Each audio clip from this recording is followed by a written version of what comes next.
est la forme la plus fréquente des rhumatismes inflammatoires chroniques. Elle touche 200 à 300 000 personnes en France, des patients jeunes puisqu'elle apparaît le plus souvent entre 35 et 55 ans, surtout chez les femmes. C'est une inflammation des articulations qui a pour cause un dérèglement des réactions immunitaires, les réactions de défense du malade.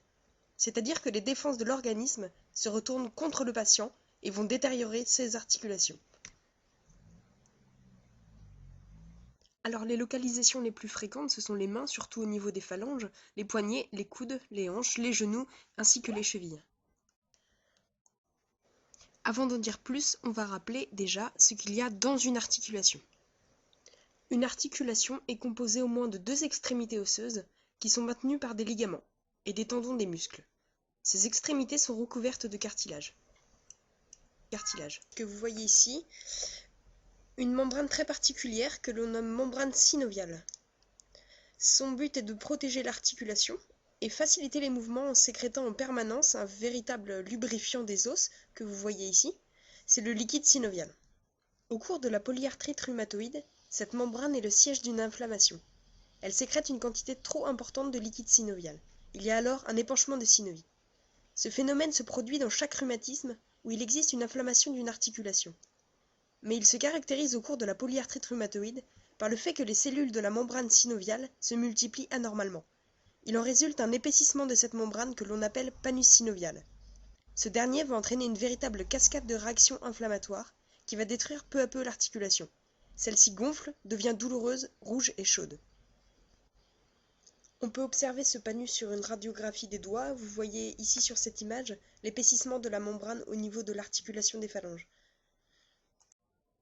Peu à peu, ces articulations deviennent raides, elles sont rouillées le matin. Il faut un peu de temps avant que les mouvements ne redeviennent fluides. C'est ce qu'on appelle le dérouillage matinal. Si l'inflammation de la synoviale persiste, des conséquences sur tous les éléments de l'articulation, cartilage, os situé sous le cartilage, mais aussi sur ceux qui l'entourent, ligaments, tendons, vont survenir. Ainsi, les lésions du cartilage et de l'os surviennent lorsque le panus synovial et les enzymes inflammatoires contenues dans le liquide se mettent à agresser ces structures. Les tendons qui entourent l'articulation sont également touchés et participent, en l'absence de traitement, au développement des dégâts puis des déformations articulaires. Vous pouvez voir sur cette photo un cas avancé de déformation articulaire. L'évolution habituelle de la polyarthrite rhumatoïde se fait par poussées inflammatoires, plus ou moins intenses, dont la durée varie notablement. Au cours de ces poussées se produit habituellement une aggravation des lésions, avec souvent atteinte d'autres articulations jusqu'à la indemne. On pense aujourd'hui que si le traitement est administré suffisamment tôt, au tout début de la maladie, on peut stopper l'évolution de la polyarthrite rhumatoïde. Mais peut-on empêcher véritablement une polyarthrite rhumatoïde d'évoluer? Aujourd'hui, la réponse est oui, grâce aux nombreux traitements efficaces. Arrêter l'évolution de la polyarthrite au moyen des traitements signifie obtenir une rémission. Les patients vivent normalement, les douleurs et l'inflammation disparaissent, les lésions arrêtent de progresser et une stabilisation est obtenue. Par contre, à l'arrêt des traitements, l'évolution reprend le plus souvent. Il est prouvé aujourd'hui qu'il est primordial de commencer un traitement le plus tôt possible, dès le début de la maladie. Ce qui est important lorsqu'on parle de traitement précoce et agressif dans le traitement de l'arthrite rhumatoïde, c'est vraiment de prendre la maladie à un stade où il n'y a que de l'inflammation. Quand il y a du dommage, on n'est pas capable de renverser ça. Par contre, un traitement précoce va nous permettre d'utiliser les bons instruments, les bons médicaments et de contrôler cette inflammation-là et de maintenir la capacité fonctionnelle des patients. Quels sont les traitements disponibles? Le traitement de votre polyarthrite rhumatoïde repose sur l'association de plusieurs éléments, dont l'importance est variable selon chaque cas. Des traitements médicamenteux, des traitements locaux, une information sur votre maladie, une approche médico-psychologique, une réadaptation fonctionnelle personnalisée, et éventuellement des interventions chirurgicales.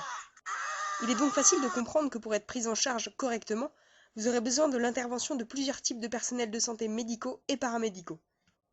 Les traitements médicamenteux généraux sont de deux types. Les traitements symptomatiques qui ne sont pas spécifiques de la polyarthrite rhumatoïde et qui agissent uniquement sur les symptômes, et les traitements de fond qui bloquent plus spécifiquement l'évolution de la maladie.